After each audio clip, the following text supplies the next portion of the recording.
BJP కూడా గందరగోళం ఉందనేది నా ఉద్దేశం. రైట్. సో వీరేంద్ర యాదవ్ గారు, బీజేపీ గందరగోళంలో ఉంది అనేది సరే, నరసింహారెడ్డి గారు ఇప్పుడు మాట్లాడుతున్నారు కాబట్టి దానికి సంబంధించి కూడా మీరు మాట్లాడాలి. దాంతోపాటు ఏదైతే కాంగ్రెస్ పార్టీ దూకుడు పెంచాము అంటున్నారో, పెట్టుబడులు తీసుకొచ్చాము తెలంగాణకి అంటున్నారో, అట్లా ఇచ్చిన హామీలను కూడా అమలు చేస్తున్నాము. వచ్చిన 45 రోజుల్లోనే ఆల్మోస్ట్ 2-3 గ్యారంటీలు ఇప్పటికే అమల్లో తీసుకొచ్చాము, మిగిలినవి కూడా తొందరలోనే చేస్తాము అనేది. అట్లే ప్రతిపక్షంగా బీఆర్ఎస్ పార్టీ ఏం చేస్తుంది, ఎలా మాట్లాడుతుంది అనే దాంట్లో ఆ పార్టీకి సంబంధించిన సమీక్షా సమావేశాలు జరుగుతున్నాయి. అందులో కేటీఆర్ గారు మాట్లాడుతూ, అంటే పార్టీకి కార్యకర్తలకు మధ్య కొంత గ్యాప్ రావటం వల్లే ఓడిపోయాము, లేకపోతే కాంగ్రెస్ ఇచ్చిన అబద్ధాల హామీలు ఏవైతే ఉన్నాయో వాటి వల్ల ఓడిపోయాము, ఇలా రకరకాల వెర్షన్స్ వినపడుతున్న పరిస్థితుల్లో మొత్తానికి ఆ రెండు పార్టీలు కూడా నెక్స్ట్ పార్లమెంట్కి సిద్ధమవుతున్నాయి. అఫ్కోర్స్ బీజేపీ కూడా సిద్ధమవుతోంది. కేంద్రంలో మోడీ గారి హవా నడుస్తుంది కాబట్టి డెఫినెట్గా మాకే అనుకూలంగా ఉంటామనే కాన్ఫిడెన్స్తో బీజేపీ వాళ్ళు ఉన్నారు. కాబట్టి ఓవరాల్గా ఇప్పటి వరకు ఉన్న దాని ప్రకారం బీజేపీకి ఏం చెప్తారు? అందరికీ జై శ్రీరామ్ అండి.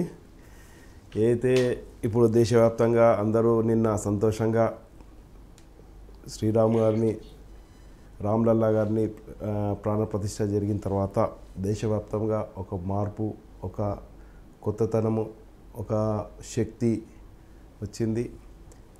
ఇప్పుడు ఏదైతే రాష్ట్రంలో కానీ దేశంలో కానీ అంతా మంచి కావాలని, దేశ అభివృద్ధి కావాలని కోరుకుంటూ ముందర సాగుతున్నాము. ఒక కొత్త వరవడి, ఒక కొత్తదనం కావాలని. ఆ కొత్తదనంలో మరి ఏదైతే దేశానికి అంటే దేశద్రోహులు కాకుండా దేశాన్ని ప్రేమిస్తూ దేశానికి మంచి చేయాలని ప్రతి ఒక్కరు చేయాలని ఆ విధంగా ముందర సాగాలి. ఏ పార్టీ అయినా ఉండనియండి. కాబట్టి ఒకటి పొలిటికల్ పార్టీలకు వచ్చాక ప్రజలకు సేవ చేయాలని ఒక ఆలోచనతో ముందర రావాలి. కానీ ఏ విధంగా దాచుకోవాలనే విధంగా ఏ విధంగా అయితే గతంలో టీఆర్ఎస్ అంటే బీఆర్ఎస్ ప్రభుత్వం చేసిందో అంతకన్నా ముందర దానికన్నా సీనియర్లు మరి మేధావులు మరి దాంట్లో సరైన దిట్ట వాళ్ళ కాంగ్రెస్ వాళ్ళు కూడా దేశాన్ని దాచుకొని ఈరోజు మరి జోడో యాత్ర అనుకుంటూ జోడో చేసుకుంటూ ఎక్కడ పోయింది, ఎందుకు ఎక్కడైనా ఏమన్నా దూరమైందా దాన్ని జోడో యాత్ర అని చేస్తున్నారు. జోడో యాత్రకి వీళ్ళకి ఏమాత్రం అంటే ఒక నిదానం ముందరకు వచ్చినప్పుడు దేశం ఎక్కడ విడిపోయింది, జోడో అంటే ఏంటి, ఏం జోడో చేయదలుచుకున్నారు వీళ్ళు? జోడో యాత్ర అని చేస్తున్నారు, ఏం జోడో చేద్దాం అనుకుంటున్నారు? గతంలో వీళ్ళు ప్రజల్ని ఎక్కడ ఉంచాలో అక్కడ ఉంచారు. పేద ప్రజల పొట్టగొట్టి గరీబీ హటావో అనుకుంటూ దోచి ఇప్పుడు మళ్ళీ గరీబీ హటావో అనుకోకుండా వీళ్ళు చేసేది అంటే జోడో యాత్ర అని చేస్తున్నారు. కాబట్టి అందరు చూస్తున్నారు, ప్రజలందరూ చూస్తున్నారు, చాలా క్లియర్గా చూస్తున్నారు. మొన్న ఏంటంటే బీఆర్ఎస్ పైన కచ్చతో కాంగ్రెస్ గెలిపించుకున్నారు తప్ప అక్కడ బీఆర్ఎస్ కానీ కాంగ్రెస్ కానీ రెండు దొందే.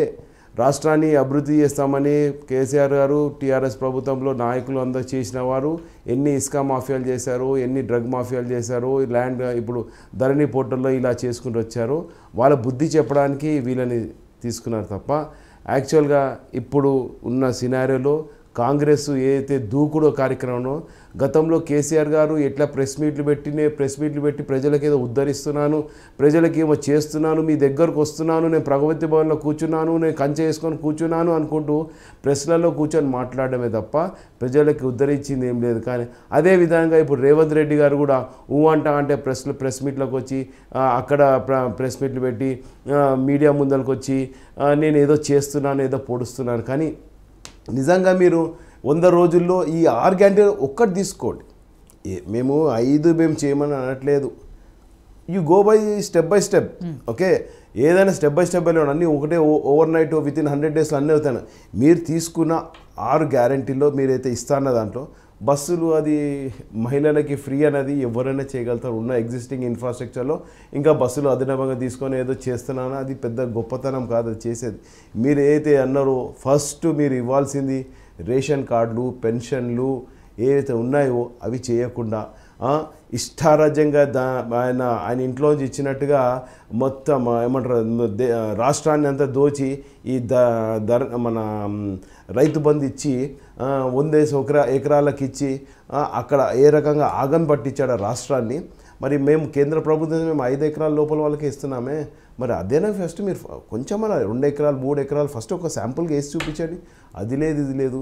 నిజంగా మీ దగ్గర ఖజానా దగ్గర లేకపోతే కేంద్రం నుంచి పోయి అడిగారు కదా, ఏ విధంగా మీరు ఫస్ట్ ఏ ఫేజ్గా పోతారు, మీరు ముందర రాండి, ప్రెస్ మీట్ పెట్టండి, 100 రోజులే మేము ఇది చేస్తాము, మోడీ గారు మా రాష్ట్రంలో ఖజానా లేదు, మరి మేము ఈ గ్యారెంటీలు మేము ఇచ్చాము, మరి గ్యారెంటీల్లో ఏదో సరే తొందరపాట్లు 5 ఇచ్చామో 6 ఇచ్చామో 100 ఇచ్చామో గ్యారెంటీలు కాదు, మాకు ఫస్ట్ ప్రజలకు మాకు కావాల్సిన తెలంగాణకు కావాల్సిన ఇది, మళ్ళీ మేము గ్యాస్ అయితే 500 రూపాయలకి ఇస్తామన్నాము అది ఇవ్వలేకపోతున్నాము, మరి పెన్షన్లు ఇవ్వలేకపోతున్నాము, రేషన్ కార్డులు ఇవ్వలేకపోతున్నాము, మళ్ళీ తెలంగాణ పబ్లిక్ సర్వీస్ కమిషన్ కోసం అయితే విద్యార్థుల గ్రూప్ 1 గ్రూప్ 2 ఏదైతే వేస్తున్నారో దాని డేట్ ఏదో ఇస్తున్నారు కానీ అది ఇక్కడ లేదు.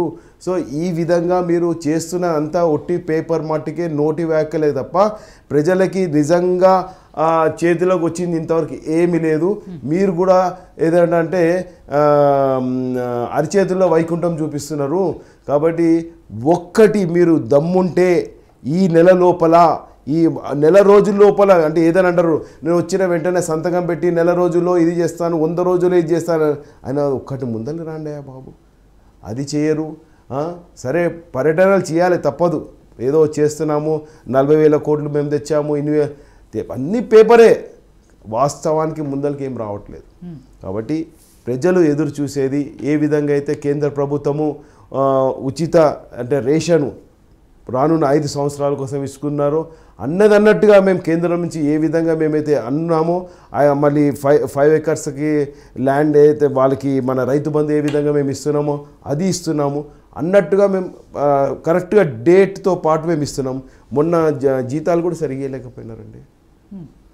18th డేట్ శాలరీస్, హెల్త్ డిపార్ట్మెంట్లో 18th డేట్ శాలరీస్, గవర్నమెంట్ ఉద్యోగస్తులకి జీతాలు ఇవ్వలేకపోతే వాళ్ళ ఈఎంఐస్ బౌన్స్ అయ్యి చెక్ బౌన్స్లు అయిపోయి వాళ్ళ పెనాల్టీస్ పడి వాళ్ళ మొత్తం అలాగే ఇక రానున్న రోజుల్లో గవర్నమెంట్ ఎంప్లాయీస్ కూడా ఎవరు లోన్లు ఇవ్వమంటే ఇవ్వరు. ఆ పరిస్థితికి వచ్చింది మన రాష్ట్రం. మన మేధావులు గతంలో వాళ్ళు ప్రజెంట్ వాళ్ళు చేస్తున్న ఘనకార్యాలు ప్రజలని ఇబ్బంది చేస్తుంది. సేవ కాదు, ప్రజల్ని ఇబ్బంది చేస్తున్నది ఇప్పుడు ఈ పార్టీ కూడా, గతం పార్టీ కూడా. చంద్రశేఖర్ గారు, కాంగ్రెస్ పార్టీ పాలనలో దూకుడు